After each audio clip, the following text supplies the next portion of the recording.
ابتدا ہے رب جلیل کے ببرکت نام سے جو دلوں کے بھید خوب جانتا ہے۔ السلام علیکم دوستو آج کی ویڈیو کا عنوان ہے حضرت صالح علیہ السلام کون تھے اور حضرت صالح علیہ السلام کو کس قوم کی طرف مبعوث فرمایا گیا اور وہ قوم کون تھی اور کیا کام کرتی تھی اور اس قوم نے حضرت صالح علیہ السلام کا پیغام حق کیوں قبول نہ فرمایا۔ امید کروں گا کہ یہ ویڈیو آپ کے لیے فائدہ مند ثابت ہوگی۔ اللہ تعالیٰ آپ لوگوں کو ہمیشہ خوش و خرم رکھے۔ بڑھتے ہیں ویڈیو کی جانب۔ دوستو قرآن مجید فرقان حمید میں اللہ رب العزت نے ارشاد فرمایا، جس کا ترجمہ ہے، اور سمود کی طرف بھیجا ان کے بھائی صالح علیہ السلام کو، انہوں نے فرمایا اب قوم بندگی کرو اللہ تعالیٰ کی اور نہیں ہے کوئی معبود سوائے اللہ تعالیٰ کے۔ تو دوستو حضرت صالح علیہ السلام کو اللہ تعالیٰ نے قوم سمود کی طرف بھیجا پیغام حق دے کر۔ قوم سمود در حقیقت ایک جماعت تھی جو صاحب مال تھی اور وہ بکریوں اور اونٹوں سے آسودہ حال تھے۔ جب قوم عاد کو حق تعالیٰ نے اس دنیا سے غارت کیا تو اس کے بعد قوم سمود نے ان کے شکستہ مکانوں پر قبضہ کر لیا اور ان کو از سر نو تعمیر کر لیا، اور قوم بھی کثرت مال اور کثرت اولاد سے گمراہی ہوئی، اور وہ اپنی دولت کے غرور پر نازاں کرتے تھے، اوروں کی عبادت میں مصروف رہتے تھے اور ظلم و فساد کثرت سے کرتے تھے۔ حضرت صالح علیہ السلام نے قوم سمود کو دعوت دی اور اس قوم سے کہا کہ اے قوم، اقرار کرو کہ خدا تعالیٰ ایک ہے اور کوئی اس کا شریک نہیں۔ تو دوستو ان منکروں نے کہا کہ تمہاری پیغمبری کی کیا دلیل ہے؟ تو حضرت صالح علیہ السلام نے فرمایا کہ ہود کی قوم کو اللہ رب العزت نے بسبب بے ایمانی اور بت پرستی کے ہلاک کیا، اور مجھے ان کے پیچھے اللہ تعالیٰ نے خلیفہ بنا کر تم پر بھیجا ہے۔ تو قوم سمود کے سردار بولے کہ اے صالح، اگر تم اللہ تعالیٰ کے پیغمبر ہو تو ہم کو کچھ معجزہ دکھاؤ۔ حضرت صالح علیہ السلام نے فرمایا کہ تم مجھے بتاؤ کیا معجزہ دکھلاؤں۔ یہ بات سن کر وہ آپس میں مشورہ کرنے لگے۔ پھر کچھ دیر کے بعد انہوں نے حضرت صالح علیہ السلام سے کہا کہ تم یہ معجزہ دکھاؤ کہ ایک اونٹنی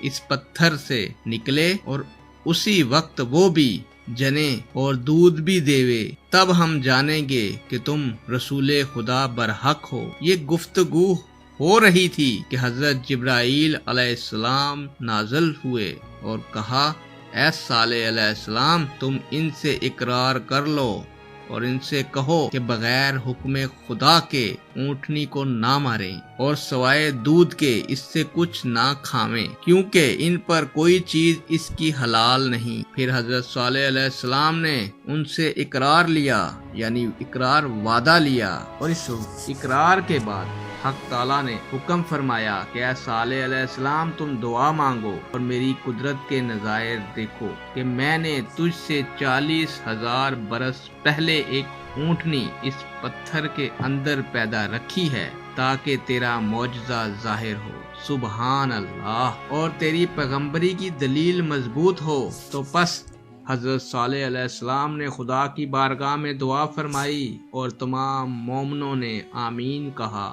اتنے میں ایک عجیب آواز اس پتھر سے نکلی، ماں، اور ایک اونٹنی نہایت خوبصورت اس پتھر کے نیچے سے نکل آئی۔ وہ اتنی حسین اور خوبصورت تھی کہ اس جیسی سارے عالم میں دوسری نہ تھی، اور بعد میں ایک ساتھ کے اس نے ایک بچہ دیا، اور اس کے پاس تازہ گھاس بھی نظر آئی جو اونٹنی نے کھائی تھی، اور خدا کے حکم سے فوراً ایک چشمہ اور ایک چراگاہ پیدا ہو گئی اور اونٹنی اس میں چرنے لگی۔ اور اس قوم میں 7 قبیلے تھے اور 7 قبیلے اس چشمہ سے پانی پیتے تھے، اور پانی کچھ کم نہ ہوتا تھا۔ تو دوستو سارہان اس اونٹنی کو اس چشمہ پر لے گئے۔ اس اونٹنی نے اس چشمہ کا سب پانی پی لیا۔ پھر اس وقت حضرت صالح علیہ السلام نے قوم سے کہا کہ تم لوگ اس کا دودھ پیو۔ بس 7 قبیلے اس اونٹنی سے دودھ نکال کر گھڑے اور مشکیں بھر بھر کر اپنے گھر لے جاتے تھے۔ اللہ تعالیٰ نے صالح علیہ السلام کو فرمایا کہ اپنی قوم سے کہہ دو کہ پانی اس چشمہ کا ایک روز اونٹنی کا ہے۔ جس روز دودھ دھویا جائے دھویا جائے مطلب دودھ نکالا جائے، اور ایک دن ان کا ہے جس دن دودھ نہ دھویا جائے، جیسا کہ اللہ تعالیٰ نے ایک اور جگہ پر فرمایا ہے، جس کا ترجمہ ہے دوستو، اور کہا یہ اونٹنی ہے، اس کو پانی پینے کی ایک دن باری ہے اور تمہاری باری دوسرے دن کی مقرر ہے، اور اس اونٹنی کو کسی طرح سے چھیڑنا مت، ورنہ تم کو ایک بڑے دن کی آفت گھیر لے گی۔ دوستو اس بات کا فائدہ بتاتا چلوں کہ اللہ تعالیٰ کی قدرت سے اونٹنی پتھر سے پیدا ہو کر حضرت صالح علیہ السلام کی دعا سے چرتی پھرتی تھی، اور جس جنگل میں وہ اونٹنی چرنے جاتی تھی وہ اس جنگل کے سب مویشی بھاگ بھاگ کر کنارے پہنچ جاتے تھے، اور جس تالاب سے وہ پانی پیتی تھی سب جانور وہاں سے بھاگ جاتے اور مویشی وغیرہ پیاس سے رہ جاتے۔ تب ایک مشورہ کیا اور یہ بات طے پائی کہ ایک دن پانی پر اونٹنی جائے گی اور دوسرے دن ان لوگوں کے جانور جائیں گے۔ اس کے بعد حضرت صالح علیہ السلام نے قوم سمود سے کہا کہ خبردار، یہ اونٹنی ہے اللہ تعالیٰ کی، اور اس کو کبھی بھی مت چھیڑنا اور اس کو کوئی تکلیف بھی مت دینا، ورنہ اس کی پاداش میں خداوند کریم تم پر سخت عذاب بھیجے گا۔ اللہ اکبر۔ تو دوستو یہ بات حضرت صالح علیہ السلام کی سن کر وہ لوگ اس اونٹنی کو پیار کرتے تھے اور بہت ہی حفاظت سے رکھتے تھے، اور اس کے دودھ سے مکھن اور گھی جمع کر کے شہروں میں لے جا کر بیچتے اور اس سے فائدہ حاصل کرتے، اور اسی وجہ سے وہ سب لوگ مالدار ہو گئے۔ تو اسی صورت سے تقریباً 400 سال گزر گئے۔ ایک روز حضرت صالح علیہ السلام نے فرمایا، اس مہینے کے اندر جس گھر میں لڑکا پیدا ہوگا اس سے ساری قوم ہلاک و تباہ ہوگی۔ دوستو اتفاقاً ان سب حاضر شدہ لوگوں کی بیویاں حاملہ تھیں۔ مرضی الہی سے اس مہینے میں جنی 9 عورتوں نے اپنے بچوں کو مار ڈالا، اور ایک عورت نے بسبب اس کے کہ کوئی فرزند اس کا نہ تھا اس لیے اپنے بچے کو نہیں مارا اور زندہ رکھا، اور نام اس کا قدار رکھا۔ جب وہ لڑکا بالغ ہوا، شاید زور نکلا، اور وہ 9 عورتیں جنہوں نے اپنے فرزندوں کو مار ڈالا تھا پشیمان ہوئیں اور کہنے لگیں کہ صالح کی بات جھوٹی تھی۔ اس سبب سے ایمان ان لوگوں کا حضرت صالح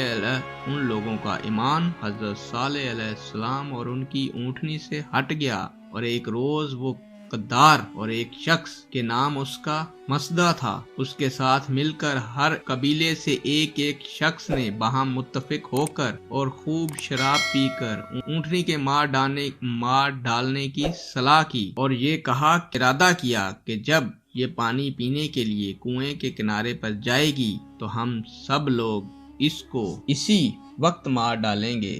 اور اونٹنی نے پانی پینے کے لیے اپنا سر جھکایا، اور قدار بن سالف مردود نے آ کر اس کی گردن پر تیر مار کر زخمی کر دیا۔ اونٹنی نے اس پر حملہ کیا تو سب بھاگے، اور مسدہ بن دہر ملعون نے پیچھے سے آ کر اس کے پاؤں میں تلوار مار ڈالی، اور اونٹنی گر پڑی، اور اس کے تمام ملعونوں نے مل کر اس کو جان سے مار ڈالا، اور وہ اونٹنی کا بچہ اپنی ماں کا یہ حال دیکھ کر بھاگا۔ سب مردودوں نے اس کا بچہ بھی پکڑنے کی کوشش کی مگر نہ پکڑ سکے، اور وہ بچہ اس پتھر میں چلا گیا جس پتھر سے اس کی ماں نکلی تھی۔ سبحان اللہ۔ دوستو سعد بن مسیب رحمت اللہ علیہ روایت کرتے ہیں کہ قوم شراب نہ پیتی تو ہرگز اونٹنی کو نہ مارتی، اور یہ گناہ کبیرہ محض شراب پینے کی وجہ سے ہوا۔ اور ایک حدیث میں ہے، یعنی شراب تمام برائیوں کی ماں ہے۔ اس کی تفسیر میں لکھا ہے کہ ایک عورت بدکار کے گھر میں گائے، اونٹ، بکری وغیرہ بہت تھے، اور چارے اور پانی وغیرہ کی تکلیف سے اپنے کو سکھایا کہ جاؤ، اپنے یار کو سکھایا کہ جاؤ اونٹنی کے پاؤں کاٹ ڈالو۔ چنانچہ اس نے ویسے ہی کیا،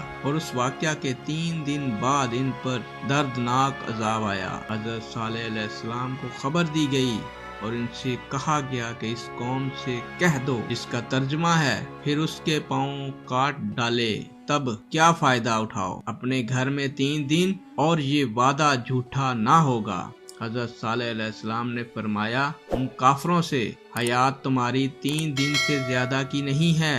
وہ حیران ہو کر بولے، اس کی کیا علامت ہے؟ حضرت صالح علیہ السلام نے کہا کہ پہلے روز رنگ روپ تمہارا سرخ ہو جائے گا اور دوسرے روز زرد ہو جائے گا اور تیسرے روز سیاہ ہو جائے گا۔ جب 3 دن بعد یہ علامتیں مذکورہ ظاہر ہوئیں تو جن لوگوں نے اونٹنی کو مارا تھا وہ مردود سب کے سب حضرت صالح علیہ السلام کے گھر آئے تاکہ حضرت صالح علیہ السلام کو بھی مار ڈالیں۔ تب اس وقت ان پر غضب الہی نازل ہوا اور جبرائیل علیہ السلام نے آ کر ان کے گھروں کی تمام دیواریں ہلا دیں اور وہ تمام کافر اپنے اپنے مکانوں سے نکل بھاگے۔ اسی وقت حضرت جبرائیل علیہ السلام نے ایسی چیخ ماری کہ ایک ہی آواز سے سب کے سب خاک میں مل گئے۔ اور حضرت ابن عباس رضی اللہ تعالیٰ عنہ نے روایت فرمائی ہے کہ ان 7 قبیلوں نے حضرت صالح علیہ السلام سے پوچھا کہ کس طرح سے ہم لوگ ہلاک ہوں گے؟ آپ علیہ السلام نے فرمایا کہ ایک ہی آواز سے حضرت جبرائیل علیہ السلام کی اور تم سب خاک میں مل جاؤ گے۔ یہ سن کر اسی وقت اس قوم نے ایک کنواں بہت بڑا کھودا اور بیوی بچوں کو اس میں رکھ دیا اور ان کے کانوں کے واسطے روئی کافی تعداد میں دے دی اور اس روئی کو ان کے سروں پر بھی اچھی طرح رکھ دیا تاکہ آواز کانوں تک نہ پہنچ سکے، کیونکہ جب کانوں تک آواز نہ آئے گی تو عذاب سے نجات مل جائے گی۔ یہ تدبیر کر کے خود بھی ان کے اندر جا کر بیٹھے اس کے، لیکن ایک فرشتہ نے وہاں جا کر ایک ہی آواز سے 7 قبیلوں کو جہنم وصل کیا۔ چنانچہ اللہ تعالیٰ نے فرمایا پھر ہم نے بھیجی ان پر ایک چنگاڑ، پھر رہ گئے جیسے روئی دھنی ہوئی گالے کی مانند، اور کچھ بھی نام و نشان ان کا زمین پر باقی نہ رہا۔ بعد میں صالح علیہ السلام ملک شام میں چلے گئے جس کو آج کل شہرستان اوج کہتے ہیں، وہاں جا کر سکون اختیار کی، پھر کافی مدت میں انتقال فرمایا۔ جامع مسجد کے داہنی طرف مدفون ہوئے اور ان کے ہمراہ تمام مومنین بھی وہیں جا کر بسے اور وہیں سب مدفون ہوئے۔ سبحان اللہ۔ تو دوستو، اس بات سے آپ کو ثابت ہوگا کہ قوم سمود مالدار قوم تھی اور اس قوم نے حضرت صالح علیہ السلام کی بات نہ مانی اور اللہ تعالیٰ کے حکم سے ان پر عذاب الہی نازل ہوا اور وہ قوم اس دنیا سے ختم ہو گئی۔ نیک دعاؤں اور تمناؤں کے ساتھ آپ سے اجازت چاہتا ہوں۔ اللہ تعالیٰ آپ لوگوں کا حامی و ناصر ہو، آپ لوگوں کی تمام دلی مرادیں پوری فرمائے اور آپ کو ہمیشہ خوش و خرم رکھے۔ اللہ حافظ۔